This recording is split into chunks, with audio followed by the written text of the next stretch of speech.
ওর একটা লাইনে ও 3টা লোকের চাকরি খেয়ে ফেলছে, 3টা প্রতিষ্ঠান। এইটা নিয়ে যদি আপনি একটু দেখেন যে সারা দুনিয়াতে এরকম কখনো হয়। আপনাকে শুনবো বাবু, একটা সেকেন্ড বাবু, আমরা আবার শুনবো আপনাকে।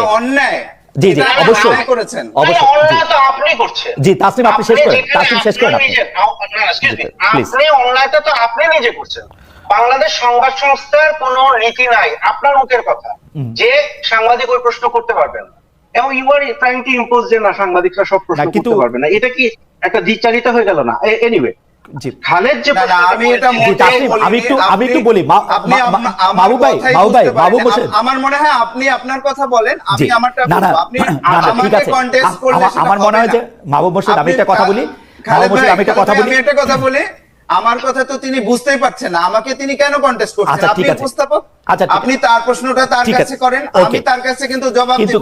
কিন্তু আমার কাছে মনে হয় যে মাহবুব মোর্শেদ তিনি আমার কথা বিকৃত করে তিনি বাংলাদেশ সংবাদ সংস্থা, সরকার, এগুলো টানছেন কেন উনি?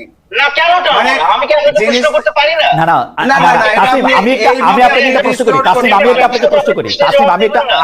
প্রশ্ন করি, আপনি জানেন যে গত এই 3-4 দিন আগে সংস্কৃতি উপদেষ্টা জনাব মোস্তফা সরোয়ার ফারুকীর একটি অনুষ্ঠানে প্রশ্ন করাকে কেন্দ্র করে বিবিসির সংবাদটা অনেকটা এরকমই, আমি নিজে সেটা দেখেছি এবং পরে কনসিকুয়েন্স দেখেছি, 3 জন সাংবাদিকের চাকরি চলে গেছে। এইটা আপনি আসলে কিভাবে দেখেন? মানে জনাব মাহবুব মোর্শেদ, বাসসের এমডি, সাংবাদিক, লেখক, এটাকে আসলে কিভাবে দেখেন? এটা ঠিক আছে, মানে এরকমই হওয়ার দরকার ছিল, কথা ছিল?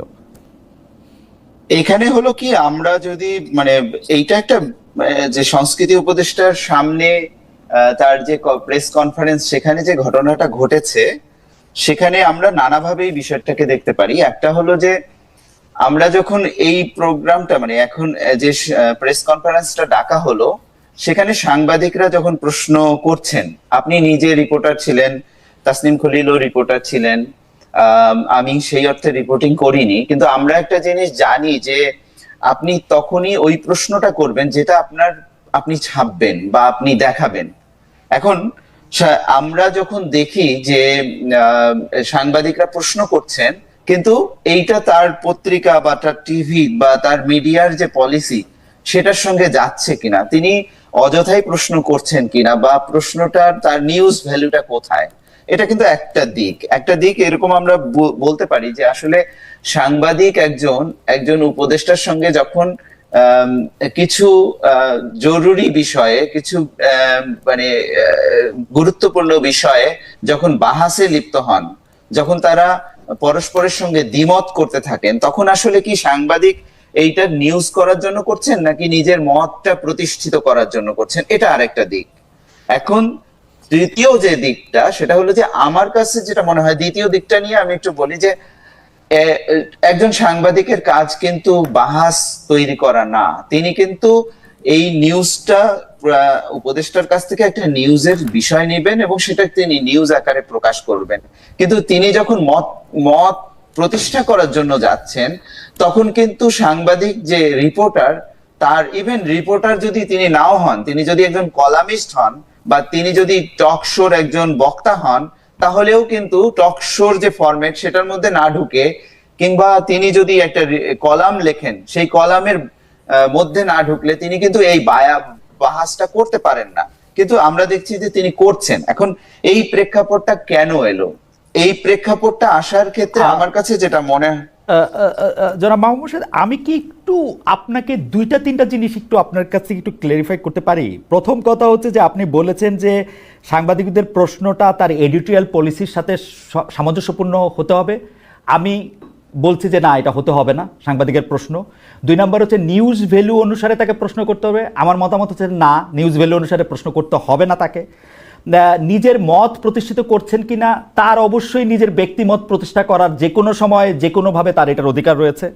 বাহাস তৈরি করা বা কলামের মধ্যে গেলে না গেলে এই প্রশ্ন করা ঠিক হবে না, এর প্রত্যেকটি বিষয়ে আমার সাংঘাতিক দ্বিমত। আমি কোথাও এরকম শুনি নাই যে সাংবাদিক কি প্রশ্ন করবে সেইটা এডিটোরিয়াল পলিসি তাকে ঠিক করে দিয়ে তাকে সেখানে এটা পাঠাবে।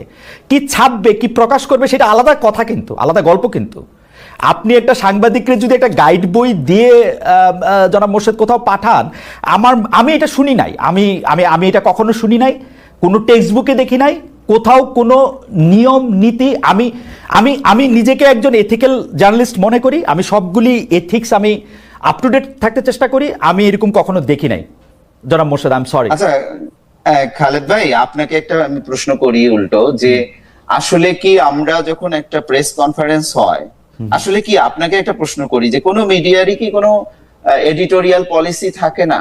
তার সাংবাদিকের কি কোনো এই মান্য কোনো আচার আচরণ থাকে না? আমি আপনাকে আমি আপনাকে প্রশ্নটার উত্তরটা দেই, যদি আপনি আমার থেকে উত্তরটা চান। প্রথম কথা হচ্ছে, অবশ্যই প্রতিটা মিডিয়া হাউসের নিজস্ব পলিসি থাকে, নিজস্ব হাউস রুল থাকে, এবং তারা তাদের পাঠকের কাছে, দর্শকের কাছে দায়বদ্ধ হিসাবে পাবলিক ইন্টারেস্টকে কর্নারস্টোন ধরে তারা অবশ্যই এটার মধ্যে নিউজ করে। কিন্তু একটা রিপোর্টারকে যখন কোথাও পাঠানো হয়, সেই রিপোর্টারকে তার এডিটোরিয়াল পলিসি অনুসারে প্রশ্ন করতে হবে, এবং সেই এডিটোরিয়াল পলিসিটা হচ্ছে ঠিক এরকম যে এই প্রশ্ন মোস্তফা সরোয়ার ফারুককে কি করা যাবে না, এইটা দেওয়া অ্যাবসার্ড, ইম্পসিবল। আচ্ছা খালেদ ভাই, আমি আরেকটা প্রশ্ন করি আপনাকে, সেটা হলো যে মোস্তফা সরোয়ার ফারুকী যে প্রেস কনফারেন্সটি করছিলেন, সেটার উদ্দেশ্যটা কি ছিল? আপনি তো দেখেছেন। আমি আমি আমি আমি আমি মাহবুব মোর্শেদ ভাই, আমি আসলে আপনাকে শুনতে এসেছি, দর্শকরা আপনাকেই শুনতে চায়, আমাকে না।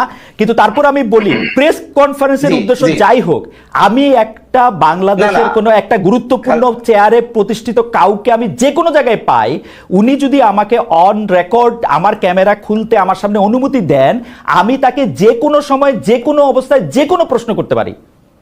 এটা হচ্ছে আমার আন্ডারস্ট্যান্ডিং অ্যাবাউট জার্নালিজম। খালেদ ভাই, আমি যদি আপনাকে প্রশ্ন করি, এই প্রশ্নটার একটা, এই প্রেস কনফারেন্সের তো একটা পারপাস ছিল। আপনি ধরেন আমাদের যেটা মানে একটা কাস্টম থাকে, যে আমি যে কারণে আপনার বাসায় রাতে গিয়েছি, আমাকে আপনি রাতের খাবার সেখানে খেতে ডেকেছেন, আমি কি আপনাকে ওখানে অন্য কিছু আরেকটা, আপনার যেটা প্রসঙ্গ না, আপনার যেটা প্রস্তুতি নেই, সেরকম একটা দাবি করতে পারি? বা ধরেন আমি উদাহরণ দেই, ধরেন প্রফেসর ডক্টর মোহাম্মদ ইউনূস কাতার ঘুরে এসেছেন, এবং তিনি সংবাদ সম্মেলনটা করছেন যে কাতারে তার সফর নিয়ে, আমি অবশ্যই তারে প্রশ্ন করতে পারি রোহিঙ্গাদের করিডোর কেন দিলেন। এই প্রস্তুতিটা থাকতে হবে উনার, দ্যাটস ওয়াই উনি ডক্টর মোহাম্মদ ইউনূস, এবং এখন সরকার প্রধান হিসেবে বসছেন। সংস্কৃতি উপদেষ্টার এই, এবং আপনি খেয়াল করে দেখবেন, আমি জনাব মোস্তফা সরোয়ার ফারুকীকে অনেক বাহবা দেই, তিনি কিন্তু ওই প্রশ্ন, উদ্দেশ্য, বিদেহ যাই থাকুক না কেন, মারাত্মক ভালো সামলেছেন, তিনি ভালো পারফরমেন্স করেছেন, তিনি ভালোভাবে এটা করেছেন। আমি কিন্তু তাকে বড় ভালো পয়েন্ট দিব যে তিনি সাংবাদিকদের ভালো সামলেছেন এবং উপযুক্ত উত্তরও দিয়েছেন। উপযুক্ত কিনা সেটা অন্য কথা, ভালো উত্তর দিয়েছেন। আচ্ছা, ভালো উত্তর দিয়েছেন, ঠিক আছে, কিন্তু আপনার কি মনে হয় যে উনি কিন্তু ওই প্রেস কনফারেন্সের ডিটেইলটা যদি আপনি পড়েন, ওখানে কিন্তু উনি বলছেন যে প্রেস কনফারেন্স কেন ডাকলাম, আপনারা এটাকে কোন দিকে নিয়ে না, এটা আমি উনার থেকে একটু সাংবাদিকতা উনি জানবেন এটা আমি আশা করি না। উনি প্রেস কনফারেন্স যে কারণেই ডাকুক, আমি ওনাকে যে কোনো প্রশ্ন করতে পারি।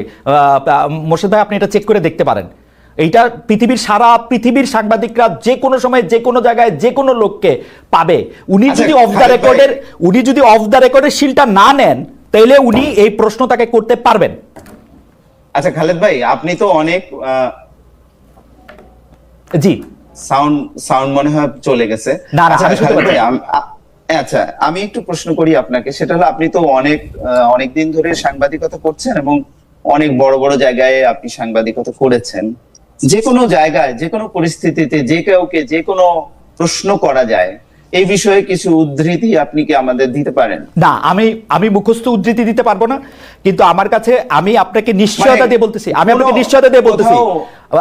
মাহবুব মোর্শেদ ভাই, আমি উদ্ধৃতি মুখস্থ করে আসি না, আমি আপনাকে নিশ্চয়তা দিয়ে বলতেছি। আপনি আমাকে বলছেন তো, আমি অনেক জায়গায় বড় ছোট আমি মানি না। আচ্ছা মাহবুব, আমি যদি আপনাকে একটা প্রশ্ন করি, আপনি তো বাসসের সম্পাদক, প্রধান সম্পাদক, বাসসে কি আপনাদের এমন কোনো নীতি আছে যেখানে আপনারা আপনাদের সাংবাদিকদেরকে গাইডেন্স দিয়ে রাখেন যে এই প্রশ্নগুলো করা যাবে না? না, আসলে কি, মানে আমি যেটা আর্গুমেন্টের যে জায়গাটায় আসতে, না আমি আর্গুমেন্টে যাচ্ছি না, আমি জাস্ট একটা factual information, you as the chief editor of Bangladesh Sangbad Sangstha বা ম্যানেজিং এডিটর, রাইট? আমি জানতে চাচ্ছি যে বাংলাদেশ সংবাদ সংস্থার সাংবাদিকরা কোন প্রশ্নগুলা করতে পারবে না, এমন কোন নীতি কথা কি আপনারা লিখিত কোথাও রেখেছেন কিনা? না, এরকম নীতিমালা নাই। আপনার নিজের আপনাদের নিজেদের কোনো রিটেন পলিসি নাই যে আপনাদের সাংবাদিকরা এই প্রশ্ন করতে পারবে না? না, এরকম নাই। আচ্ছা, তাহলে আমরা আসলে এতক্ষণ ধরে কি তর্কটা করতেছি? আমরা তো এরকম কোনো না, না, নীতিমালা চাই না, না। আচ্ছা, আমার কাছে মনে হয় যে আমি একটু মাঝখান থেকে বলি, আমাদের দর্শকদের মধ্যে অনেকে বলতে আমি বলতেছি, কিছু লোক আমাকে প্রশ্ন করতেছে যে ভাই আপনি 17 বছর কোথায় ছিলেন, কারে কোন দিন কোন প্রশ্ন করছেন, ভাই একটু কষ্ট করে দেখে নেন আমি কোন দিন কারে কি প্রশ্ন করছি, আগে একটু দেখেন তাইলে আবার একটু বললেন। আর আরেকজন বলতেছেন যে 3টা প্রশ্ন ছিল, 3টাই ছিল উদ্দেশ্যমূলক। আমি বলতে চাই যে হ্যাঁ 3টাই উদ্দেশ্যমূলক প্রশ্ন ছিল, কিন্তু উদ্দেশ্যমূলক প্রশ্ন করার অধিকারও সাংবাদিকের আছে এবং এই প্রশ্ন করা কোনো ক্রাইম না। তবে যারা মাহমুদ হোসেন, আপনি যদি একটু সময় দেন আমারে, আমি একটা মিনিট আবার একটু তাসিম থেকে ঘুরে আসি। তাসিম, আমার কাছে কিন্তু মনে হচ্ছে এখানে সরকারের যত না দায়, তার চেয়ে অনেক বেশি দায় আমাদের এই দুর্বল এবং খুবই নতজানু এই প্রতিষ্ঠানগুলার, যে প্রতিষ্ঠানগুলি তার সাংবাদিকদের ব্যাক করে না। একটা প্রশ্ন করার জন্য একটা কি জানি ওই প্রতিষ্ঠানটার নাম জানি কি,